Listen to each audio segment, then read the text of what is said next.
For addressing some of the technical aspects of the overhead, the first part we'd like to address is the grips. The grip is very much like we'd use for the serve, which means we're going to be using a continental grip. If you remember, that's where we're on panel 2 on the grips, and I put my first knuckle and the heel of my hand on that bevel, that continental grip. Now the reason we use this grip, twofold. Number one is I'm able to accelerate the racket faster than my hand. So I'm able to create racket head speed. This grip also allows me to strike the ball with a little bit of spin, so I can hit a little bit of a slice or a topspin with it. Now you may find that sometimes you may use a forehand grip. It has its strengths because it feels strong in your hand. And what's a forehand grip? When the knuckle's on bevel 3 on the flat side of the racket, it feels very secure in your hand. This is good if you're going to have to block the ball back. But the challenge is we want the overhead to be more of an aggressive shot, but with the forehand grip, the racket will not accelerate past my wrist.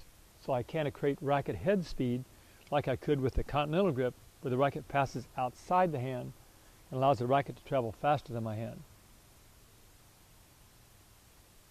The second factor in my grip is also depends a little bit on the location of the ball.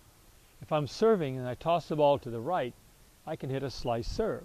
If the ball goes slightly over my head or above my head, I'll hit more of a topspin serve. Well, a lot of times when I'm receiving an overhead, the ball's to the right. So I'm going to hit more of a slice overhead as opposed to a flat overhead. So that's when my grip becomes important again, using a continental grip. And if the ball's wide enough, even an Easter backhand grip, to create a slicing motion on the wide ball out to my right.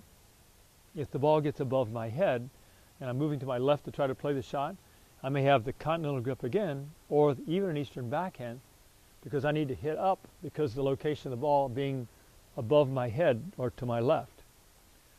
When I change the grip into an Eastern forehand grip, when the ball gets too low, I planned for an overhead, but the ball got lower than I anticipated, or I'm moving forward, I may have to switch my grip to an Eastern forehand, create space away from the ball, and actually play the ball as a high forehand volley, just because of the drop of the ball and the position. Try to use the continental grip when the ball's low, kind of an awkward shot.